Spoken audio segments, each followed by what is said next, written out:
So hello students, आज का जो टॉपिक है वो 2 in 1 टॉपिक है। यानी कि स्टूडेंट्स जो दो महत्वपूर्ण टॉपिक है आपका स्टूडेंट्स, बर्नौली के नियम के अनुप्रयोग है और बर्नौली का जो सिद्धांत है उसको प्रूफ करना वो तो सालों से हर साल आता ही है। तो अब क्या किया जा रहा है कि ये तो पूछा ही जा रहा है, कभी कभी बर्नौली का अनुप्रयोग पूछ देता है आपसे कुछ न्यू क्रिएटिविटी के लिए। क्लियर? तो अगर वो पूछे तब भी आपको यही लिखना है, टॉर्सेली का प्रमेय। ये क्या है? बर्नौली का अनुप्रयोग ही है स्टूडेंट्स। बर्नौली का अनुप्रयोग का मतलब कि उसका यूज करके ही टॉर्सेली ने अपना एक प्रमेय दिया। समझ रहे हैं? जिसको आप हम पढ़ने वाले, और एग्जाम्स में टॉर्सेली का प्रमेय भी पूछा जाता है। तो कभी ये पूछेगा तो कभी अनुप्रयोग पूछेगा, लिखना एक ही है। समझेंगे इस टॉपिक को बिल्कुल बेस्ट तरीके से स्टूडेंट्स। इस वीडियो के बाद कोई भी डाउट नहीं रहने वाला, आप सभी जानते हो। क्लियर? अगर आप प्लेलिस्ट के अनुसार पढ़ाई कर रहे हो 11th फिजिक्स की, ठीक है, पार्ट 1 और पार्ट 2 दोनों प्लेलिस्ट, तो आपको फोड़ने से कोई नहीं रोक सकता भाई, क्योंकि सारे इंपॉर्टेंट टॉपिक्स आपको हम एक एक करके पोस्टमार्टम कर रहे हैं 10 से 15 मिनट की वीडियो में। ठीक है? सो प्लेलिस्ट के अनुसार ही आप पढ़ाई करिए। प्लेलिस्ट के लिंक हम डिस्क्रिप्शन बॉक्स में आपको दे देंगे, ठीक है? क्योंकि आप नज़दीक आ रहा है तो आप शुरू हो जाइए भाई। क्लियर? चलिए तो पढ़ते हैं टॉर्सेली का प्रमेय क्या होता है। और उससे पहले मेरा नाम है स्टूडेंट्स अभिषेक गुप्ता और graduation BSc mathematics Uttar Pradesh के कॉलेज बनारस हिंदू विश्वविद्यालय से। ठीक है? तो आइए देखिए टॉर्सेली क्या बोलते हैं। टॉर्सेली ने बताया एक बहुत इंटरेस्टिंग बात कि अगर किसी पात्र में द्रव रखा हुआ है, चुपचाप द्रव रखा हुआ है, और आपने क्या कर दिया, छेद कर दिया, छोटा सा छेद कर दिया स्टूडेंट। जो छेद होता है ना वो बहुत ही छोटा होता है, तो इसमें से भी द्रव निकलेगा। निकलेगा कि नहीं? आप कहोगे बिल्कुल निकलेगा, और किसी न किसी वेग से निकलेगा स्टूडेंट्स।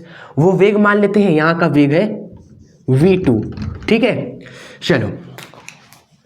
तो उन्होंने बताया कि ये जो वेग होता है ये वेग होता है बहिस्राव वेग। ये जो वेग होता है, पहले तो उन्होंने कहा ये है बहिस्राव वेग। जिस वेग से द्रव क्या कर रहा है, छेद में से बाहर निकल रहा है, वो है बहिस्राव वेग। और इन्होंने बताया कि ये जो बहिस्राव वेग है ना, ये जो बहिस्राव वेग है भैया, ये उसी वेग के बराबर है जो द्रव को अपने स्वतंत्र तल से छिद्र तक गिरने पर प्राप्त होता है। ये लाइन ही समझना है हमें।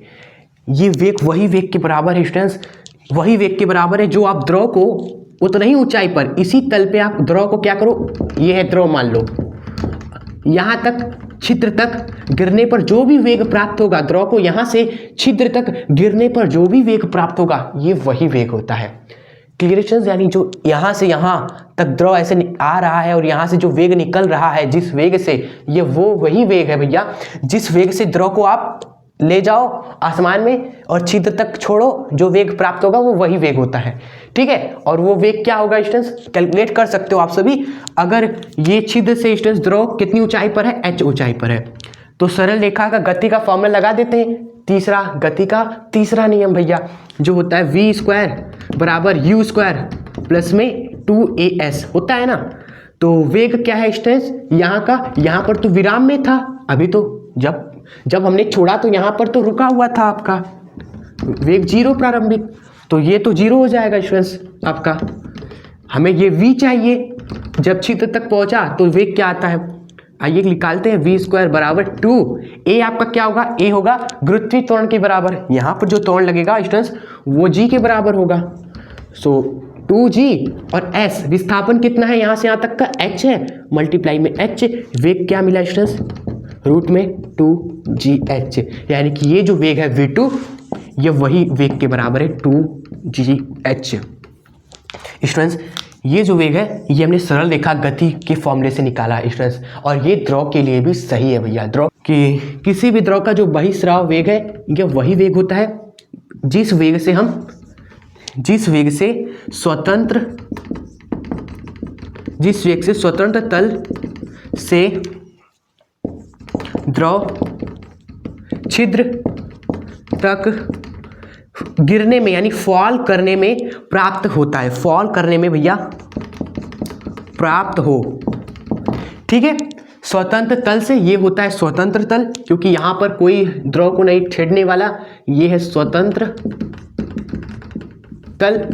ये जो तल है स्टूडेंट्स ये है स्वतंत्र तल, उस तल से द्रव को छिद्र तक, ये है स्टूडेंट छिद्र, आपका याद खो जाएगा अभी ही, ये स्वतंत्र तल, ये छिद्र, तो ये जो वेग है बहिस्राव वेग उसी वेग के बराबर है जिस वेग से द्रव को स्वतंत्र तल से छिद्र तक फॉल करने में प्राप्त हो भैया, वही वेग होता है स्टूडेंट्स। आई होप आपको ये नियम आप याद हो गया होगा। प्लीज़ बताइएगा जरूर कमेंट बॉक्स में कि ये प्रमेय बिल्कुल ही बिल्कुल आपको समझ में आ गया, आपको याद हो गया कि टॉर्सेली ने बताया कि जो बहिस्राव वेग होता है भैया ये वही वेग होता है जिस वेग से स्टूडेंट्स स्वतंत्र तल से द्रव छिद्र तक गिरने में प्राप्त करता है, और वो वेग हमने निकाला, ये √2g h आया। क्लियर। लेकिन स्टूडेंट्स बर्नौली का प्रमेय से हम निकालेंगे अब, क्योंकि ये सरल रेखा वाला हमने सूत्र लगाया ना, ये नियम को समझाने के लिए लगाया, तो बर्नौली वाला प्रमेय हम यूज करेंगे इस टॉर्सेली के प्रमेय को प्रूफ करने के लिए। ठीक है, कि जो बात ये कह रहे हैं सही कह रहे हैं कि नहीं, क्या द्रव के लिए जो बहिस्राव वेग है वह उसी वेग के बराबर है, इसी वेग के बराबर है भैया, जो सरल रेखा में गति में हमें वेग मिलता है, ये हम प्रूफ करेंगे। ठीक है। सो अब चलिए हम डेरिवेशन स्टार्ट करते हैं इस प्रमेय का। अब हम डेरिवेशन करने वाले हैं स्टूडेंट्स, स्टार्ट। सो अब चलिए पलट लीजिए अपना नेक्स्ट पेज, हो गया। सो चलिए स्टूडेंट्स बहुत ही ईजी तरीके से इस टॉर्सेली के प्रमेय को प्रूव करते हैं। ठीक है, देखिए कोई भी हम आपको प्रूव लेकर आते हैं टॉपिक, वो बहुत ही ईजी बनाकर लेकर आते हैं, भले ही हमें टाइम लग जाए, एक दिन भले वीडियो मैं ना बनाऊं आपके लिए, लेकिन जब भी वीडियो आएगी स्टूडेंट्स फिजिक्स हो या केमिस्ट्री की, ईजी बनाकर ही आएगी किसी टॉपिक्स की, क्लास 11th हो या 12th हो। क्लियर। और जो कुछ भी हम बताएंगे उससे बाहर नहीं आने वाला एग्जाम्स में। आइए टॉर्सेली का प्रमेय बहुत ही आसान तरीके से हमने यहाँ पर प्रूफ कर रहे हैं आपके सामने, कोई भी बुक में भी आपको ऐसा नहीं मिलेगा। ठीक है, देखो आप खुद ही देखिए स्टूडेंट्स, तल आपको दो दिख रहे हैं, एक तल ये स्वतंत्र तल और एक तल ये है स्टूडेंट्स जहाँ से द्रव निकल रहा है। ठीक है, यही दो तल है, तो आपको स्टार्टिंग में बस इन्हीं का ही बारे में लिखना है। ठीक है, याद रहे इन्हीं के बारे में लिखना है। आप लिखोगे कि जो स्वतंत्र तल है भैया उसका जो क्षेत्रफल है वो A1 है। ठीक है, क्लियर। और यहां पर जो वेग है द्रव का वो है v1। ठीक है, क्योंकि आप ही बताओ जो द्रव यहां से निकलेगा तो धीरे धीरे ही सही ये द्रव थोड़ा थोड़ा नीचे आएगा ना, तो उसका वेग हम चलिए मान लेते हैं v1। लेकिन आप सभी चालाक हो, आप सभी जानते हो कि यह वेग जो है बहुत ही कम है, ना के बराबर है, लास्ट में इसको 0 ही मान लेंगे हम सभी। ठीक है, चलो इसका v1 है, क्षेत्रफल A1 है। ठीक है, अब छिद्र के बारे में लिखेंगे। छिद्र पर स्टूडेंट्स द्रव का छिद्र पर जो वेग है वह v2 है, और जो क्षेत्रफल है स्टूडेंट्स छिद्र पर वो है A2। क्लियर। और दाब स्टूडेंट्स, दाब दोनों जगह पर जो दाब है वो वायुमंडल का ही दाब है, PATM। यहां पर भी देखो चारों तरफ वायु है, दाब लगा रहा है, इसके बाहर भी चारों तरफ वायु है, आपका दाब लगा रहा है, तो PATM ही दाब दोनों जगह समान है। क्लियर। अब हम स्टार्ट कर देंगे और खत्म हो जाएगा 2-3 लाइनों में ये। अब हम लिखेंगे तब बर्नौली थ्योरम से। ठीक है, बर्नौली के प्रमेय से आप लिखिएगा हिंदी में। चलो बर्नौली के प्रमेय से आप क्या लिखोगे, आप लिखोगे बर्नौली का प्रमेय क्या बोलता है, एकांक आयतन में स्टूडेंट्स प्रत्येक बिंदु पर द्रव में संचित कुल ऊर्जा कौन कौन सी, एक दाब ऊर्जा, स्थितिज ऊर्जा और गतिज ऊर्जा, इनका जो योग होता है भैया वह नियत रहता है। ठीक है, तो सबसे पहले हम स्वतंत्र तल के बारे में लिखते हैं बर्नौली का प्रमेय। ठीक है, स्वतंत्र तल पे दाब ऊर्जा क्या होगी स्टूडेंट्स, दाब ऊर्जा हो जाएगी PATM प्लस में स्वतंत्र तल की गतिज ऊर्जा क्या हो जाएगी स्टूडेंट्स, एकांक आयतन में सब लिख रहे हैं हम, ½ ρv, वेग क्या है वहां का v1 है तो इसका स्क्वायर। और स्वतंत्र तल पे स्टूडेंट्स, स्वतंत्र तल पे स्थितिज ऊर्जा क्या हो जाएगी ρgh, क्योंकि देखो ये स्वतंत्र तल h ऊंचाई पर है, छिद्र से कितनी ऊंचाई पर है भैया, h ऊंचाई पर है। क्लियर आप सभी का। चलो अब इक्वल्स टू आप सेम टू सेम इसके लिए, इस तल के लिए भी सेम टू सेम चीजें लिखेंगे। ठीक है, और थोड़ा सा धैर्य से।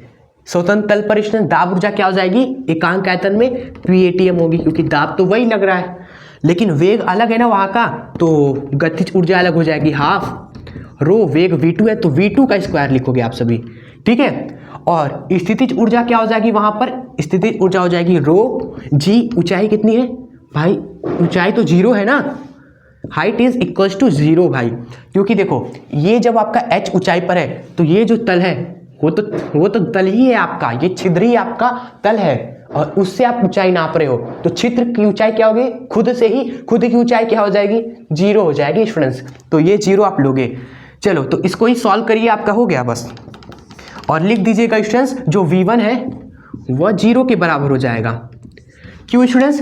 क्योंकि भाई साथ में ये भी लिखना कि जो स्वतंत्र तल का क्षेत्रफल है स्टूडेंट्स वो बहुत बहुत बहुत ज़्यादा है छिद्र के क्षेत्रफल से। ये रीज़न लिख दीजिएगा, एग्जामिनर बिकम हैप्पी। ये लिख दीजिएगा रीज़न साथ में, जो V1 है वह इक्वल्स टू 0 एग्जामिनर भाई साहब। क्यों? क्योंकि जो क्षेत्रफल है स्टूडेंट्स स्वतंत्र तल का वो बहुत ज़्यादा है स्टूडेंट्स छिद्र क्या है, एक छोटा सा छेद है, लेकिन स्वतंत्र तल तो भाई बहुत बड़ा है ना, तो उसका क्षेत्रफल तो बहुत ज़्यादा है, इसलिए ये 0 हो गया। अब स्टूडेंट्स क्यों क्षेत्रफल ज़्यादा होने से क्यों 0 हो गया, ये कॉन्सेप्ट वाली बात है जो अगर आप शुरू से हमारे साथ हो तभी बता पाओगे। अविरतता का सिद्धांत क्या बोलता है स्टूडेंट्स? कॉन्सेप्ट हमने बताया था, उसमें ये बातें बताई थी उस लेक्चर में जिसमें हमने अविरतता का सिद्धांत पढ़ा था। नहीं पढ़ा तो स्टूडेंट्स तो हमने लिंक दे ही रखा है, प्लेलिस्ट आप जाकर पढ़िएगा स्टार्टिंग से, ठीक है। देखो अविरतता का सिद्धांत बोलता है कि जो A1 V1 होता है वो बराबर होता है A2 V2 के स्टूडेंट्स, ये बराबर होते हैं। हमने कहा कि ये क्षेत्रफल बहुत बहुत बहुत बहुत ज़्यादा है इससे स्टूडेंट्स, ये वाला इससे बहुत ज़्यादा है, तो इन दोनों में उल्टा हो जाएगा। अगर A1 आपका क्षेत्र A2 से बहुत ज़्यादा है तो V1 क्या होगा, बहुत कम होगा। अगर A1 बहुत ज़्यादा है तो V1 बहुत कम होगा, तभी ना मल्टीप्लिकेशन बराबर हो पाएगा। ये अविरतता का सिद्धांत बोलेगा, इसलिए हमने यहाँ पर लिख दिया रीजन कि क्षेत्रफल बहुत ज़्यादा था इसलिए वेग बहुत कम है, ना के बराबर 0। क्लियर?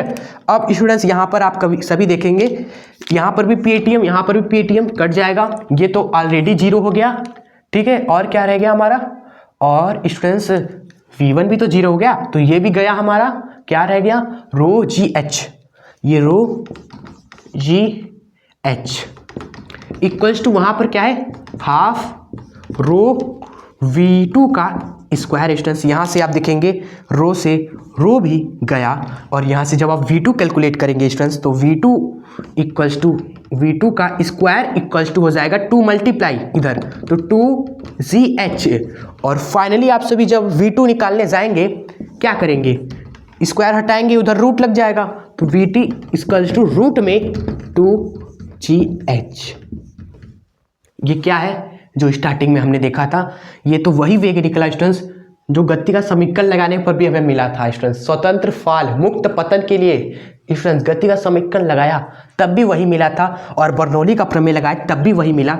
इसलिए टॉर्सेली ने स्टूडेंट्स इस बात को नोटिस किया और अपना एक प्रमेय दिया जिसको बोलते हैं टॉर्सेली का प्रमेय। और इन्होंने अपने प्रमेय में यही बोला स्टूडेंट्स कि बहिस्राव जो वेग है वो वही वेग है जो द्रव को स्वतंत्र तल से छिद्र तक गिराने पर स्टूडेंट्स प्राप्त होता है। ये नोटिस करके उन्होंने ये बात बताई, ठीक है। आई होप आपको नियम रिकॉल भी हो गया होगा, यहाँ से रिजल्ट से ही नियम बना स्टूडेंट्स। जब इन्होंने नोटिस किया ये बात तभी उन्होंने नियम दिया, तो हमने नियम को समझा, ये प्रमेय को प्रूव कर दिया जो उन्होंने बोला था। यहाँ से लिख दीजिएगा ये प्रमेय जो है हमारा है वो हो गया है प्रूव्ड, यानी कि यहाँ से प्रूव्ड होता है, प्रूव्ड हो गया आपका। चलो सो एग्जाम में भी आएगा तो इसी तरह आप बेहतरीन तरीके से कर दीजिएगा, और आप इसे नोट कर लीजिए, स्क्रीनशॉट ले लीजिए। चलो तो बताइए कैसी रही हमारी आज की वीडियो, कमेंट बॉक्स में हम जरूर पढ़ेंगे। और वीडियो पसंद आई हो तो लाइक जरूर कर दीजिएगा आप सभी, क्योंकि आपके लाइक्स आपके कमेंट्स ही मोटिवेट करते हैं हमें भाई, ठीक है। क्योंकि सामने तो कोई नहीं रहता है, लेकिन हमें दिल से कमेंट से पता चलता है कि नहीं आप सभी है हमारे साथ, और कोई बात नहीं है। इसलिए हर वीडियो में कहते हैं कमेंट्स जरूर करा कीजिए। क्लियर? चलो, और नए हैं तो प्लीज से पढ़ाई शुरू कर दीजिए, एग्जाम में मजा के आइएगा, और सब्सक्राइब भी कर लीजिएगा इस चैनल को, और बेल आइकन प्रेस कर ले। देखो सब्सक्राइब और बेल आइकन प्रेस करने से स्टूडेंट्स हमें कोई फ़ायदा नहीं होता, हमें कोई पैसा नहीं मिलता, बस आप जब जुड़ते हो तो हमें अच्छा लगता है, दिल से अच्छा लगता है। इसलिए कहते हैं सब्सक्राइब जरूर कर लिया कीजिए, बेल आइकन प्रेस कर लिया कीजिए, ठीक है। चलिए मिलते हैं नेक्स्ट वीडियो के साथ, तब तक के लिए जय हिंद, वंदे मातरम।